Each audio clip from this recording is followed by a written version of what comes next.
Ikapitong araw na ng vigil ng mga taga-suporta ni Pastor Apollo Quiboloy sa Liwasang Bonifacio sa Maynila.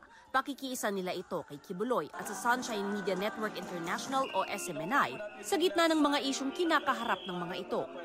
Pasado alas 6 ng gabi, dumating si Vice President Sara Duterte. Bago ito, ipinagtanggol ng bisig si Quiboloy at ang SMNI. Sa mga ginagawang pagdinig ay tila pinatawan na ng guilty verdict si Pastor Quiboloy kahit na nakabatay lamang ang pagdinig na ito sa mga paratang ng mga testigo na nagkukubli ng kanilang katauhan at hindi mapatunayan ang kredibilidad.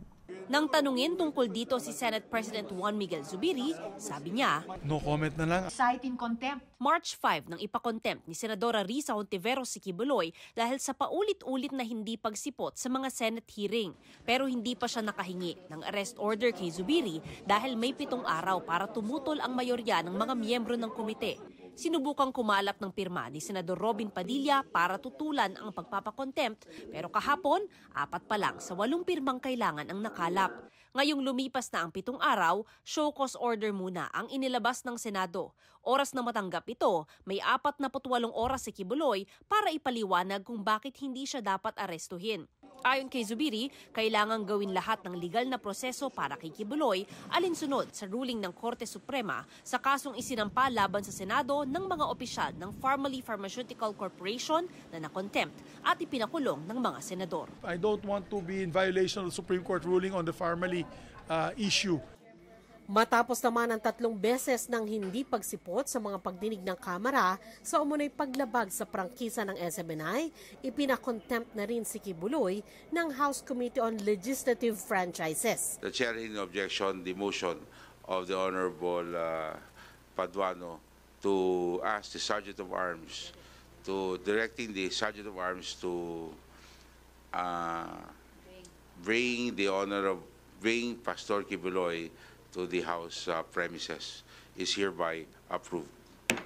Pero nakiusap ang isa sa mga abogado ni Quiboloy na ipagpaliban muna ang pagpapatupad ng utos na puntahan ng House Sergeant at Arms si Quiboloy at dalhin sa House of Representatives. May I make a final appeal, Mr. Chair, to defer the implementation of the contempt order until after I have advised my client in just a few days. We know all very well that Pastor Quiboloy at this point in time is already a flight risk. Humihingi ng palugit para makaalis na si Pastor Quiboloy out of the country. Ayon sa kampo ni Quiboloy, bukod sa may lookout bulletin order na kay Quiboloy, walang balak tumakas ang pastor. Kaya pumayag din ang komite na hintayin hanggang Biyernes kung magpapakita siya sa Kamara. Gayunman, inaprubahan na ang committee report para sa pagbawi ng prangkisa ng Suara Sug Media Corporation na nag-ooperate sa SMNI dahil daw sa ilang paglabag. Kabilang ang pagpapalit umano ng may-ari nito nang hindi nalalaman ng Kongreso. Isasalang pa sa plenary debate ang committee report. Kailangan daw kami na mag-secure ng prior approval of Congress in case there is a transfer of the controlling interest. But what is controlling interest is 50% plus. What was transferred is only 46%. The congressmen, the members of this House, still has the chance to take a look into our position paper. Dumating sa pagdinig si Marlon Acobo, executive pastor ng KOJC. Nanindigan siyang ilang taon nang walang kaugnayan sa pagpapatakbo ng SMNI, si Quiboloy. Ipinaliwanag din niya ang papel ni dating Pangulong Rodrigo Duterte sa kanilang organisasyon. Kamakailan lang ay kinumpirma ni Duterte na nagboluntaryo siya para maging administrator ng properties ng KOJC. Former President Rodrigo Duterte, taas ang iyang